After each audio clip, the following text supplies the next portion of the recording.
Assalamualaikum warahmatullahi wabarakatuh. Nama saya Marsha Minia Putri, kelas 12 MIPA 1.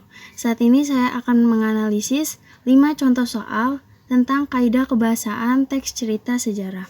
Sebelum kita lanjut, saya akan menjelaskan 5 kaidah kebahasaan teks cerita sejarah.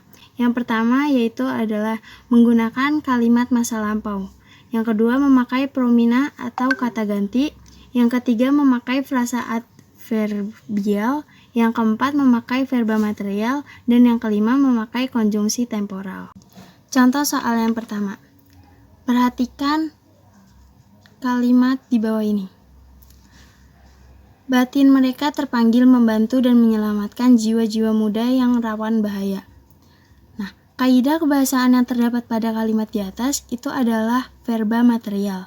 Karena verba material merupakan kata kerja berimbuhan yang mengacu pada tindakan fisik ataupun perbuatan yang dilakukan secara fisik oleh partisipan.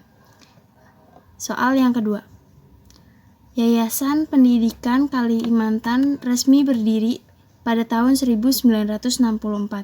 Kaidah kebahasaan pada kalimat tersebut adalah frasa adverbial. Karena frasa adverbial itu adalah frasa yang mengandung kata keterangan. Keterangan bahwa Yayasan Pendidikan Kalimantan itu resmi berdiri pada tahun 1964. Contoh soal yang ketiga. Pada tahun 1778 atau sekitar 1192 Hijriah, Syarif Abdurrahman dikukuhkan menjadi Sultan Pontianak. Letak pusat pemerintahan ditandai dengan berdirinya Masjid Jami Pontianak, kini bernama Masjid Sultan Syarif Abdurrahman, dan Istana Qadariyah. Kaidah kebahasaan yang terdapat pada kutipan di atas adalah menggunakan kalimat masa lampau.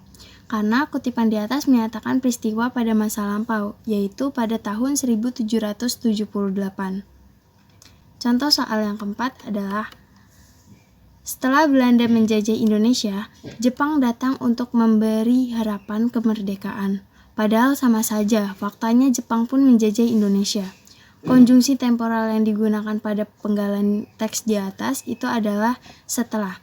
Karena kalimat di atas merupakan salah satu contoh teks yang menggunakan konjungsi temporal, yaitu kata sambung penanda keterangan waktu setelah.